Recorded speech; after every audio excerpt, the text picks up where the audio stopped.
In business, there's no room for guesswork. Every shipment matters. Every deadline counts. When you're trying to keep operations running smoothly, the last thing you need is uncertainty. That's why reliability is at the core of USPS Ground Advantage. From the moment your package is first scanned in, it moves through a secure nationwide network, aiding in a timely and accurate delivery. You get near real-time tracking so you can keep up with your shipments. And with affordable upfront pricing, there are no hidden fees or surprise surcharges to throw off your cost sheets. It all adds up to predictable deliveries you can depend on. Because knowing your logistics are handled lets you focus on everything else: your customers, your team, and the future you're building. Visit USPS.com/Ground Advantage to start shipping with confidence. USPS, official shipping sponsor of the NHL. This is VSiN, the Sports Betting Network.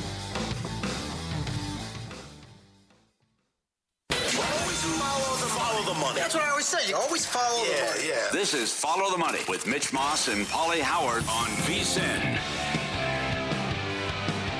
Here we go. Welcome in. It is Follow the Money on VSiN, the Sports Betting Network. Mitch Moss along with Pauly Howard. We are live in downtown Vegas from the Circa Resort and Casino. Very busy 3-hour program lined up today. A lot on the play-in games in the NBA and the first round, which begins this weekend. Busy baseball card with day games going on. A good one right now in the Bronx, so we'll update you on. We got plenty of hockey on the card today. We got Reeler Fugazi coming up a little bit later on. NFL draft as well. Jeff Davis on the NHL in 30 minutes. Justin Tri Carico from here at Circa as well on the NBA. Dan Leberfeld on the NFL draft, and Steve Wiss, best bets in soccer a little bit later on. This game right now, Pauly, in the Bronx between the Yankees and the Angels, this has been a crazy series, one of which the Angels actually should be looking for a 4-game sweep today. They have blown 2 of these games. It's in the top of the 7th right now. The game has gone over the total. It's 7-4 Angels. The Yankees were almost a $3 favorite in this game, which, okay, and they're playing a little home run derby. Aaron Judge got the party started today. He hit his 8th. He was plus 155 at BetMGM to go yard, 410 feet. Then Giancarlo Stanton nailed one as well. He was plus 220, 445 feet. And the shot that Mike Trout just hit, I was watching it live. I thought it was deep on a laser beam to left center. I thought that was 500 feet. They ruled it at 446. And Judge was plus 390 to do it. He did it again. He's got 7 now on the year. Please, for the love of God, stay healthy for the entire year. Yeah, on pace for 68. Yeah, this is something. And 5 home runs the last 4 games for Trout. Fun division, too. You know, the Ace came into play in first place, sole possession for the first time in 5 years. So great job by this division. Great job by the Angels. And again, the issues continue for the Yankees. So I don't want to get completely nuts with what's going on in this series and how they're scoring a lot of runs, and they're actually getting great pitching performances from my guy, Jose Soriano, and also Reed Detmer so far. Yeah, it goes tomorrow, Soriano. The Angels are 20-1 or more to win that division. I think the Astros could stink the entire year. They don't have a lot of pitching. The Mariners do have all the pitching in the world, but I don't trust their batters for the most part. They'll get hot at some point. They're a good team. Texas is good, but at 20-1, now you're basically banking on Trout playing 140 games, which is it's not a fun bet to make when he's going to go on the IL in 2 weeks and he misses a month out of the season. But they're evidently good.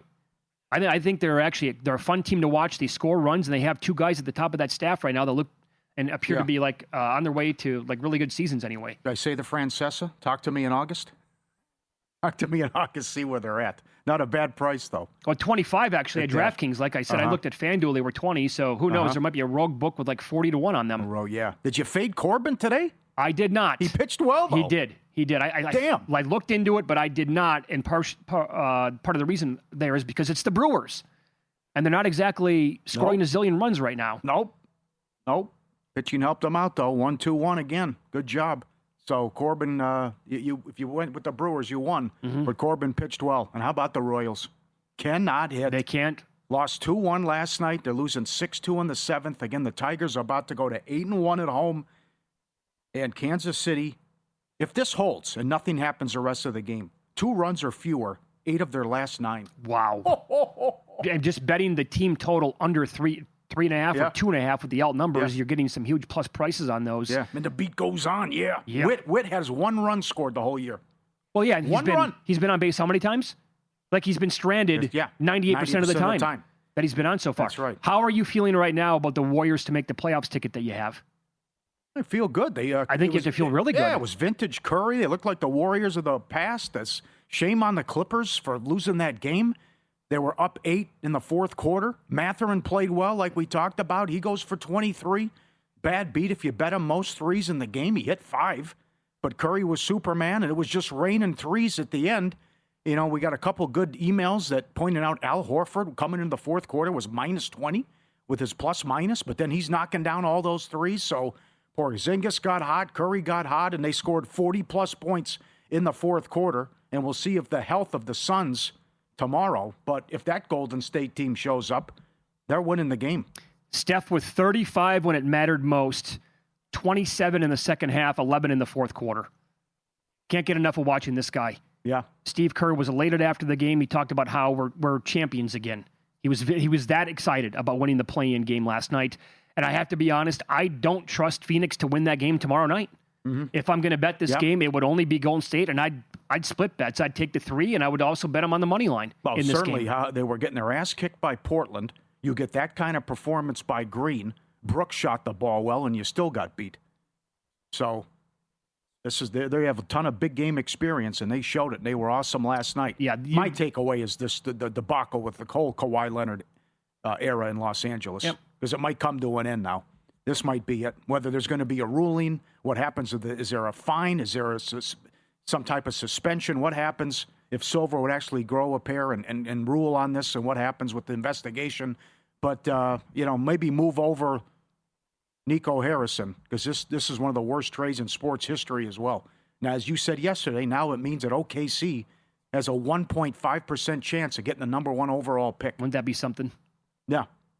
So they could go back to back, and then there could be madness once the lottery starts too. And don't laugh; it happened last year with the Mavs. Right. Although there could have been shenanigans too. Yeah, so making up for the Luka debacle. It was tough. I mean, they got a lot of guys played well for the Clippers, and they did. They're up 10, they cut it to 2. They go back up 10, it cuts down to 1. They go back up 10, and then everything was going in for Golden State in the fourth. And they pull away and get the win. Like, there's no way you can tell me that you're not a believer in experience mattering come this time of the year. It just did. Again, last night, look at the way Draymond Green played defense in that fourth quarter. He was elite again, and Kerr called him the best defender he's ever seen play the game. And I don't like Draymond Green. I hated the way that he was publicly going after the Defensive Player of the Year last year, which is an absolute joke, and people wanted to give it to him. And I'm like, oh, my God, please stop. Don't fall for this. But that said, he was phenomenal last night, and if he can play like that in spurts, they're not beating Oklahoma City if they get by Phoenix. Well, look what they did from 3. But Curry can make it. He can make some of the games interesting because he's the best. Yeah, he's awesome, no doubt. I would trade Kawhi Leonard. Yeah, I would trade him if you can, based on the nonsense with the contract and everything like that. Could void the contract entirely. Yeah. Who knows? Going to be a weird situation, and I think we all agree it's enough of Orlando. We got that right with Bane, plus 850, most points in the game. He's the only guy who looked like he cared. I know. I mean, but again, like we talk about Avia, but that guy puts his head down and goes to the basket. He's a truck, too. So as good as he is from 3, but he was great in the loss, but everyone chipped in for Philly. It was the same type of game. Orlando would make a run, and the Sixers would say, okay, cut it out. And then they ran them out in the fourth quarter. But Charlotte laying 3.5 now. They get the good news on ball.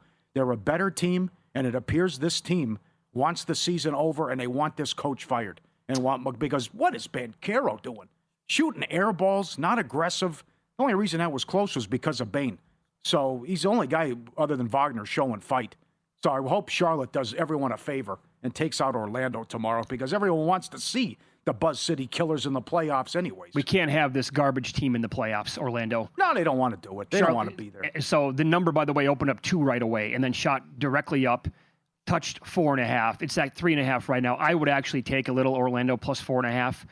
And that's kind of based on having the Hornets at 14-1 to make the playoffs. And I took Miami plus the 6 the other night and kind of like threaded that needle. I also thought it was too many points. Yeah. But if we can come back and do this again, then we can have the Hornets win a game between 1 and 4 in that scenario, and then cash both tickets and be dancing if they make the playoffs. But I don't want to be devastated tomorrow night. Not only losing that ticket, but I don't want to see Orlando will get absolutely smacked in the first round. That's a 4-game sweep against Detroit if they make it. Yep. And the Hornets can actually give the Pistons a little bit of a series here. And, I mean, the whole Banchero, it's him now, right? He's the guy that wants Mosley gone, evidently. And so if it's a lame duck coach, not looking good, what is it about Duke players, by the way, once they get into the NBA? No kidding. I mean, it's just like the list of guys, and I'm not making this up. I mean, it's like one right after another that Banchero was horrendous again last night. Terrible. And yes, he was. I don't know if there's something to that or not. Kneppel might lose the Rookie of the Year because of that. Because ballots didn't go out because of this whole Cade Cunningham and Luka Doncic thing, where they had to wait and see if they were going to be available with the 65-game rule with their exceptions. Yeah. So now if people are going to factor that into the equation, you actually might lose the Rookie of the Year. See how he responds tomorrow. I think his points prop is too high at 18 after he got benched. Can I interest you in Bane again? Most points plus 650. You're going to have to fade LaMelo, who's going to shoot 30 times. Right. But plus 650 is not bad. What's Miller? Bay's going to be the, I'll look in a second. And Steph Curry to have the most made threes tomorrow is $1.20. 24 and 19 with him, 13 and 26 without him. 27, 5, and 6 on the season. I would say Phoenix, they have a couple of candidates that could, if Grayson Allen goes, and Gillespie as well, I'm just saying, like in a one-off, one of those guys might take 12, 13, 14 threes. So you might get a huge price on somebody like that to actually do it. By the way, Oubre got it done in the Sixers game. Yeah, we talked about 1. Grimes, and Oubre is the one who cashed it. That's right. He got it going early on. Drummond with the double-double, 4-1. Bang. How about that? Yeah, that was nice. A lot of these big props. They did. Tickets. Edgecombe, 9-1 most rebounds. I didn't even see what Collins was for most rebounds in a Clipper game. That must have been a huge ticket. But most assists done, 22-1. Most points, Bane plus 850. Damn. Most threes, Oubre, 18-1. Excellent job that Caesars has this up on every game. And they also have some unique props I've never seen before as well, with some, which we'll get into later on, for the series prices and series bets you can make as well. Good. Expand on that coming up next. Yeah. And Mathurin got there with the ladder, too. Yeah, that's right. It was, 5-1, 20 points? Yeah. 4-1, 20 points? Yeah, that's right. Yeah. So he climbed everything. He went over the point prop of 11.5, hit the 15+ and the 20+, and those were all pretty nice numbers. So Paul's going to share some of those props coming up. We'll dive into the first round numbers and matchups that we have as well in the first round. I can't stop staring at the numbers Nikola Jokic put up against the Timberwolves this year. Wait until you hear these bad boys next on Follow the Money. It's VSiN, the Sports Betting Network.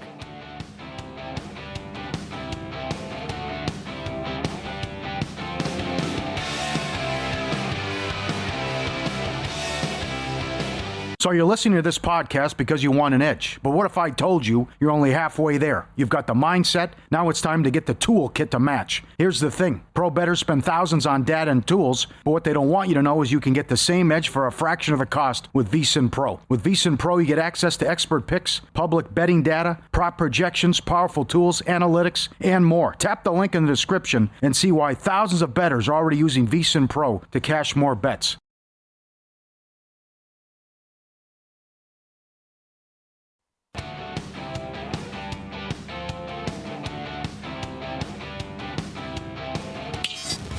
This is Follow the Money on VSiN.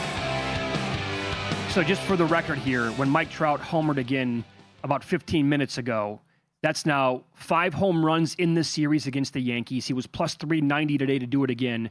This is from Sarah Langs on X. She's a dynamite follow at Slangs on Sports, or S Langs on Sports. Mike Trout is the first ever opposing player to homer in 4 consecutive days at Yankee Stadium. There you go. Whammo from Trouty. That is something. Congratulations. Now, here's the thing. I've already seen this today on X.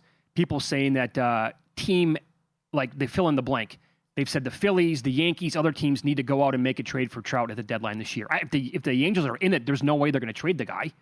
Like, why would they? They never traded Ohtani. Yeah. And they were never in the playoff race ever with both those guys. Yeah.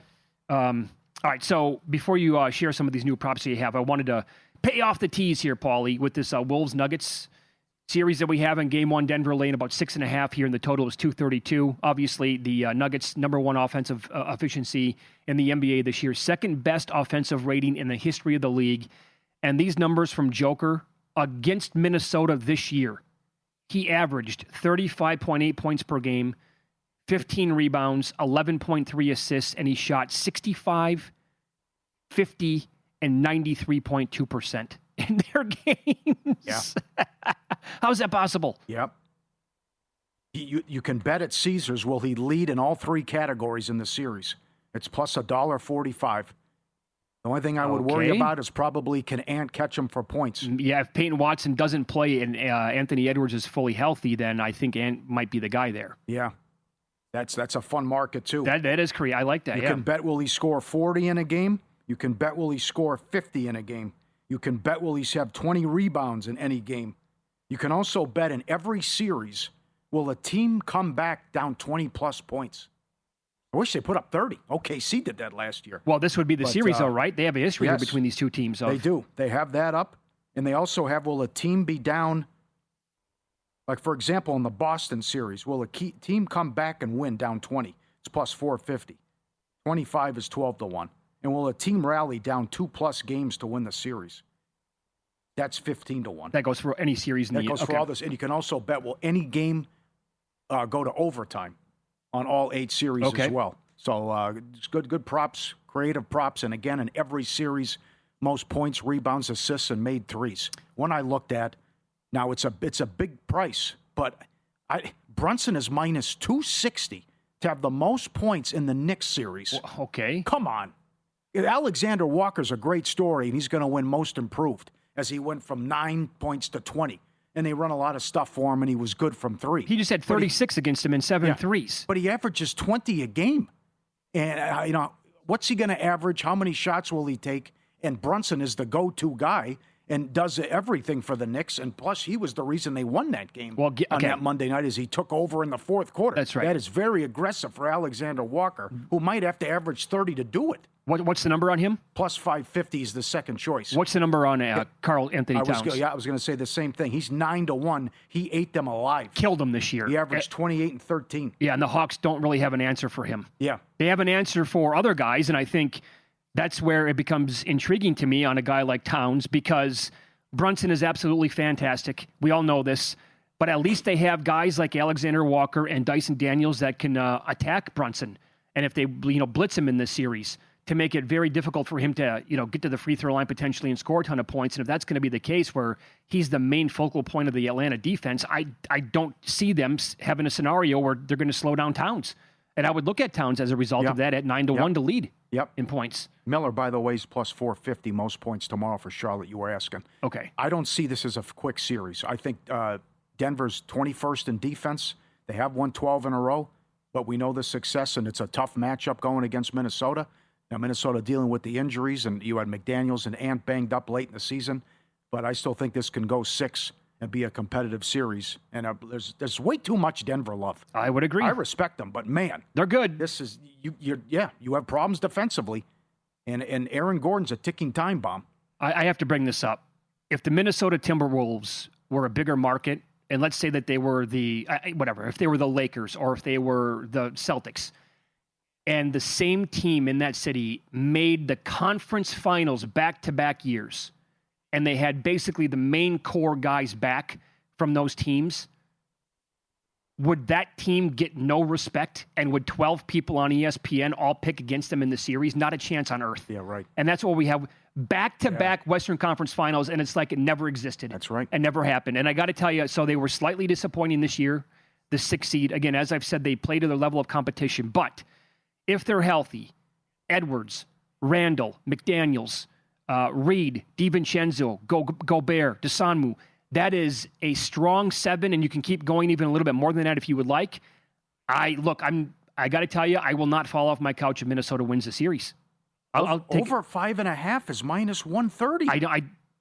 I'm right there with you, Paul. How about that? People are expecting Denver to win this game in a sweep or series in a sweep or 5 games and then beat the Spurs and then potentially beat. Okay, all right, be careful. Mm-hmm. That's all I got to say. I think that's a very close series, very close. And I'd be intrigued by 6.5 in the first game as well by Minnesota. Now, where are you at with Cleveland and Toronto? I think it's a horrible matchup for Toronto. That's what I think. I think it's a great story. No one expected them to make the playoffs, let alone be the 5 seed. But they played 500 ball from December on. And the problem was they weren't healthy. But when that lineup was out there for Cleveland, Allen, Mobley, Harden, and Mitchell, they eviscerated the competition. It's a small sample size, but that lineup is very good, and I think Allen's going to be a beast on the boards. It could be a big series for Mobley, and I can't make a case here for Toronto. So I don't love this Cavaliers team overall, but in this series, I don't think that the Raptors have the dudes to line up and match the Cavaliers to go and make it interesting over 7 games. But again, I've heard people all over the map on this. We're going to hear from a guest we had on earlier this week, Matt Moore, but also Rick Kamla, NBA TV, longtime guy, was on Primetime the other night. He loves the Raptors in this series, loves them. Wow. To win it outright. Yeah. And this was Matt Moore, Action Network, basically telling us the same exact thing earlier in the week. Well, I don't think we're getting the big 4 in the second round because I think the Raptors are going to upset the Cavaliers, which might be my hottest take. Ooh, that's a hot take. Yeah, I do not like this matchup for the Cavs at all. A lot of it is everybody's like, oh, the Raptors can't shoot enough. No. The Raptors bench can't shoot. But you can build lineups that have enough shooting with Emmanuel Quickley and with RJ Barrett. The staggered lineups are actually really pretty valid. A lot of the matchup stuff I see in this series leans towards Toronto. I love them plus 2.5. I love them plus 1.5 and some escalators. I don't like taking a Brandon Ingram team. That makes me uncomfortable, but I do like Scotty Barnes and the versatility. This Cavs team has not earned my trust. So I don't think we're getting the big 4. Now, that's a good point at the end. Yeah. But all the pressure's on Cleveland because they will blow this up. They will fire Atkinson, and who knows the changes that are coming, and they got to make it to the conference finals. Winning just one round isn't good enough, and as Rizzo said, Mitchell never gets there as well. But they're 18th in defense since the Harden trade, but Toronto's 24th in rebounding. That's where Mobley and Allen are going to kill them. They should. And Allen is $1.30 to lead the series in rebounding. While I'm on it as well, Sengun's $1.60 in the Lakers series. I can't imagine like Ayton or LeBron's going to have more rebounds than Sengun. It would have to be one of those two guys. Yes. Does Ayton actually step up and play to the level that he can? Well, if so, like if you get Ayton's A game the entire series, then he can obviously lead and he can have double-digit games the entire time. Yeah. Because somebody's going to have to rebound against the Rockets because they're absolutely fantastic with all those big bodies. A key to the series is going to be Hachimura because he can score. And when he gets going and gets a heat check, he can knock down some threes and he can score. But it also goes back to what do I do and what's the power rating on the Lakers now without 2 of their best players? Because they closed strong, but they also played bad teams. Phoenix sat everybody in that game. I know. Utah, come on. And the win against Golden State was nice, but Golden State didn't beat anybody. So, sweep plus 330? I mean, I don't like this Houston team. And the key will be the rebounding against their number 1 in the NBA in offensive rebounding percentage. But maybe it's just you can't overcome this, losing Luka and Reeves. But as you said earlier, you've got to look at LeBron props because he's going to do it all in this series, and he was great the last week and a half of the season. I agree. When Matt Humans came on the show yesterday, he made a case for the Lakers in Game 1 to be absolutely live. They're going to have an entire week to get ready for this game. Mm-hmm. You're going to get LeBron's best possible, he's going to be throwing haymakers the entire time. Yeah. And I think, and by the way, not only that, do I think 5.5 is probably worth a bet on the Lakers. Look at how the totals is that a grand slam? It's a grand slam. Joe Adele, a grand salami, and now the Angels lead 11-4. Wow. I don't know. Maybe by the time this show's over with, that 25-1 on this team to win the division is going to be gone. Oh, I was looking at most threes in the series. Reed Shepherd, even money. Oh my God, he takes 10, 11 a game. I don't think Luke Kennard's going to get enough looks. He's going to get the minutes, but that's everyone. Man. Everyone knows he's number 1 in the league. Yeah. Just don't leave him open. I think I'm with you with Shepherd about how many looks he's going to get. NHL up next. Jeff Davis here at Circa Sports will kick around playoff series prices and find out which matchup he likes based on his numbers overall. Coming up next.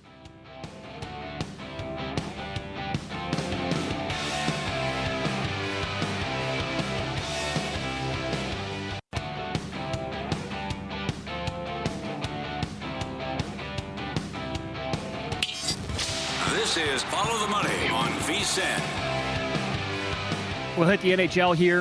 Let's follow the money on VSiN, the Sports Betting Network. We go out to the progressive guest line, long-time Vegas odds maker. He's been with Circa Sports basically from day one as well, and he's in charge of all the hockey numbers here. Jeff Davis joins the program. Jeff, good to talk to you today, my man. How are you?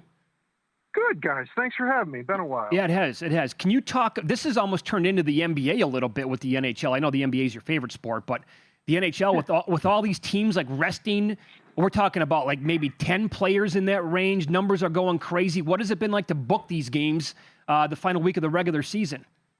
Yeah, it's really hard.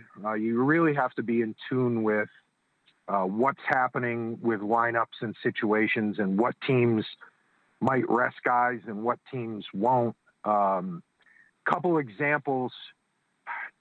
Game 81, Boston rested 4 guys, 5 guys, because they didn't really care if they were wild card 1, wild card 2.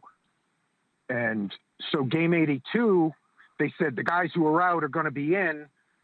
So I assume the guys that weren't out were going to be out, like Pasta played 81, Geeky played 81, and you assume that they're going to rest.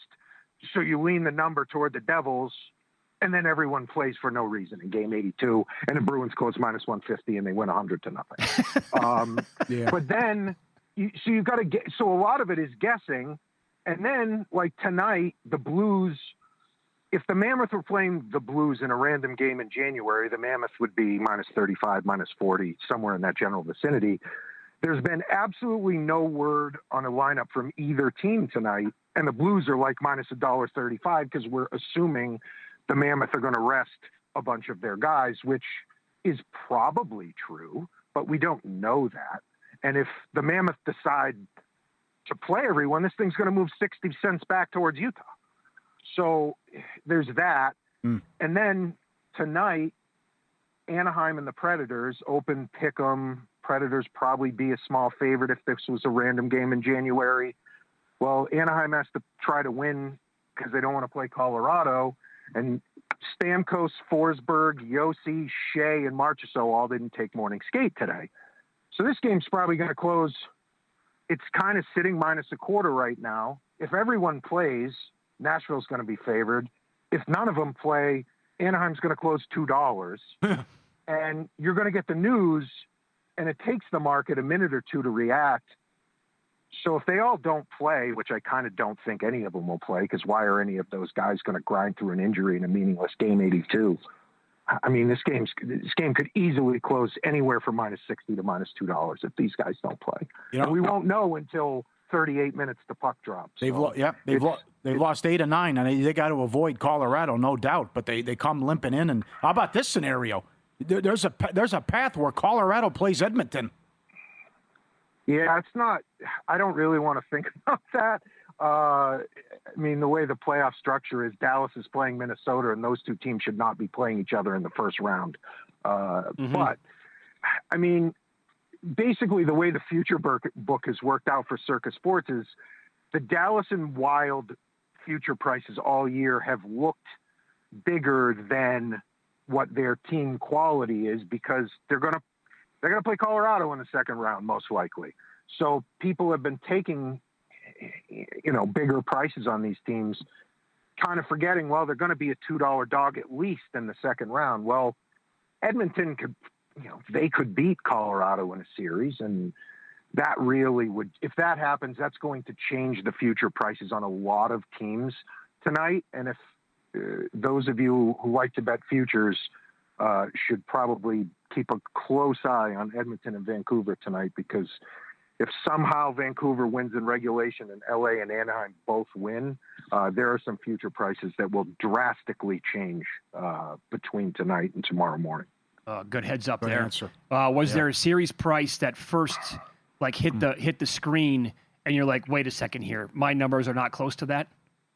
Yeah, Vegas and Vegas, Utah this morning I thought opened a bit high. There was a plus 60 on the screen that I just thought was too high. I mean, Vegas has looked awesome ever since they've had Tortorella, but they haven't exactly played a murderer's row of competition. They've played a bunch of the bottom feeders, and they played Colorado, who had already clinched the President's Trophy. So not taking anything away from what Vegas has done here in the last couple of weeks, but I just think these two teams, if this was 2 weeks ago, Vegas would be like minus a quarter or minus 30, and now they're minus 80. I'm not sure. I thought that was a bit high. Okay. Who's the best team in the East? Tampa. By Tampa's a wide margin? No, Tampa and Carolina are pretty close. And then I think there's a little bit of a gap between those two. And I think we're getting lost in, there's been a lot of, you just read a lot of, oh my God, I can't believe how expensive Tampa is in the series. It should be a lot closer. Well, Montreal, their top line is unbelievable. They really thin out after Suzuki, Caulfield, Slafkovsky. Noah Dobson, who is their number 2 defenseman, is going to miss the series. A lot of this has been Jacob Dobish has been unbelievable. Tampa's been really banged up, but it seems like they're going to have everyone back. I just think the 230s out there feel really cheap on Tampa. I think this should be closer to $3. Tampa's really good. Another thing that might get lost in the second round, it's something to think about going ahead, is Ottawa is clearly the third best team in the Eastern Conference, and I don't think it's particularly close. And they're a pretty big dog against Carolina, and I think the price is mostly correct. But I feel like if Ottawa beats Carolina in the first round, they're just going to open too cheap against a really outclassed Pittsburgh or Philadelphia, whoever comes out of that series. I think Ottawa is very, very good. And if those who knew that had some really juicy future prices on Ottawa about a week and a half ago. Okay. Do you think the Bruins are going to be a public dog in their series against Buffalo? And what do you make of the Sabres overall? I haven't been as high on the Sabres as the market has down the stretch here. They've been unbelievable since the Olympic break, and frankly, a little bit before the Olympic break. Tampa was minus $50 to win the Atlantic at some point in February, and it wasn't so much that Tampa collapses. Buffalo never lost. They just won every game, every night. And a lot of it was, they're a lot deeper than they ever have been, and, they can come at you with at least 3 really good lines, if not 4. I don't know what I think the series price is mostly correct. I think Ukko-Pekka Luukkonen, what is he really?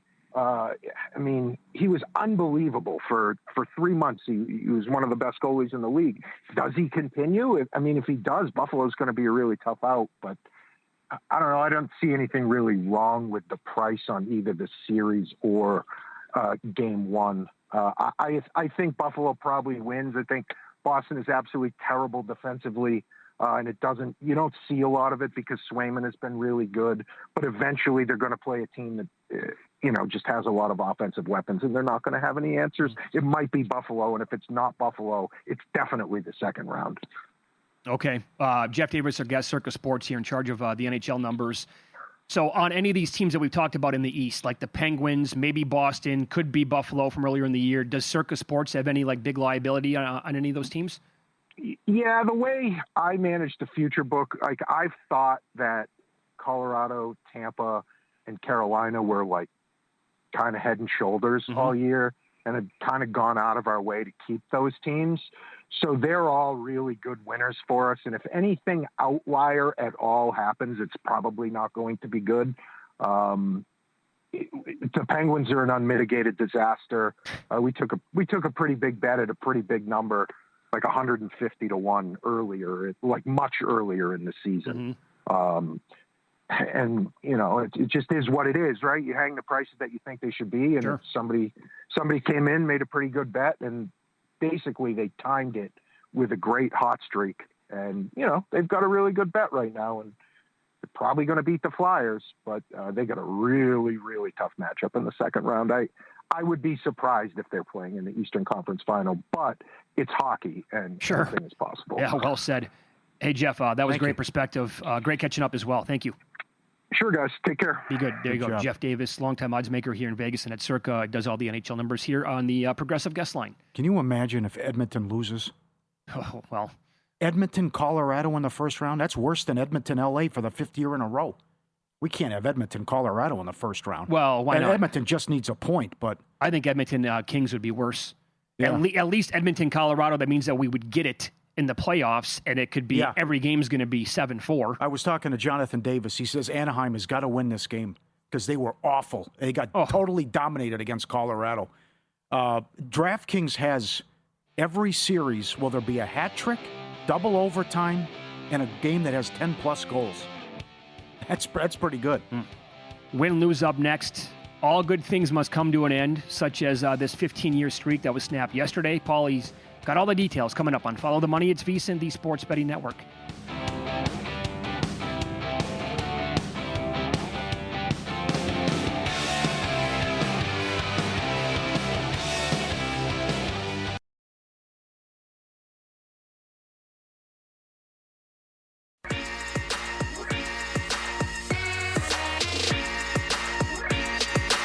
Win Some, Lose Some is sponsored by the Sharp Plays. Were you a winner last night? Wow, winning. Or was it a rough one? Well, they can't all be winners, can they? Loser! You're a loser! Pauly Howard recaps the night in sports betting in Win Some, Lose Some. Warriors 2-1, 5-1 in play. Most points, Curry plus 175. Most assists, Dunn 22-1. Collins had most rebounds. I didn't even see him listed.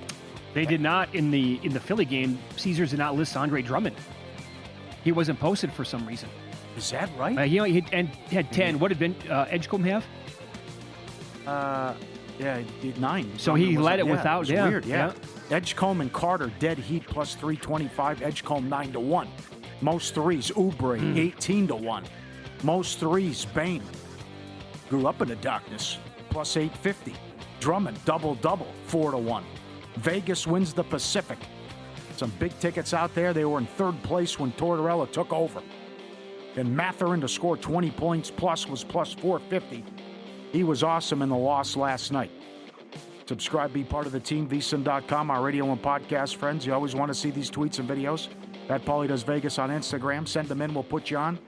It's that easy. Al Lasso, great lawyer, was in Florida at a casino with his buddy. He was standing next to him when he hit this.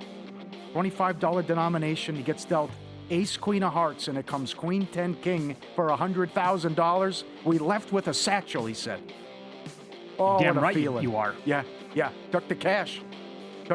And he left. Did he have security walk him out? Curious about I would that. hope so, yeah. Yeah, you get that much money, you have to. Yeah, and they took a picture of it that said paid out $109,000. And by the way, dealt 2 playing $25. Dealt 2 when he gets it. Okay. That's rare. Only happened to me a couple times to be dealt 2. That's your big boy. Congratulations.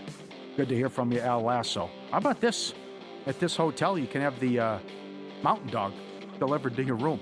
The Mountain Dog delivered Yes. to your room. Okay, hey, bye, buddy. How you doing? Come right in. Like, I miss my dogs at home. I don't know. So can you send them up? I want to pet them for a little while. Well, I showed that. Like, Jordan Scott's wife sent the one in. There's a place you can go to in New Hampshire or Vermont, whatever it is, and it's golden retrievers, and you drink wine. You just play with the golden retrievers. Yeah. So here it's just, hey, buddy, how you doing? Come on in. There's a place, I think, in Costa Rica.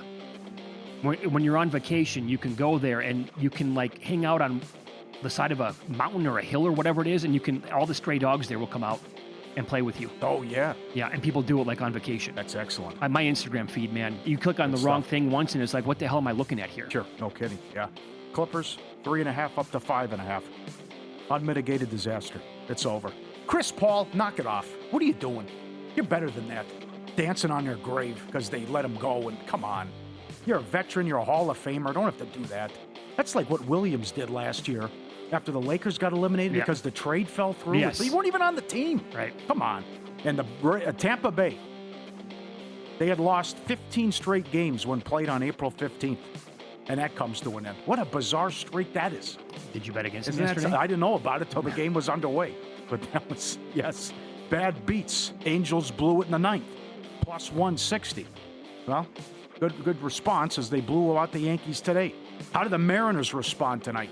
Don't bring a closer in a non-save situation. 6-2 in the 9th. Munoz blows it. The last 4 runs by San Diego were with 2 outs. Merrill with the walk-off. It's a horrible loss by Seattle. 6-2 in the 9th. They lose the game. Yep. And the Friars keep it going. Yeah, they can't lose. No. 8 in a row, averaging 7 runs a game. Oh, that's such a bad loss. But that's baseball. And just, Kansas City can't hit all the... Kansas City's put up a 6th spot in the 7th. I mean, these bullpens, it shouldn't be that hard. Sports calendar never stops. Sharp Plays covers it all. They've been winning for 15 straight years. When the Sharp Plays move, the books take notice. Advanced AI, trusted insider intel. They find the value before the numbers shift. Respected, watched, and feared. And the Sharp Plays pulling in selections and intel from over 500 pro bettors and sources worldwide across all sports. And they send it out to subscribers in real time. Awesome info and connections. Start winning with them. SharpPlays.com. I'm always fascinated by these kind of stories. So Tom Pelissero had this tweet that former Indiana running back Kalen Black had 12 pre-draft visits.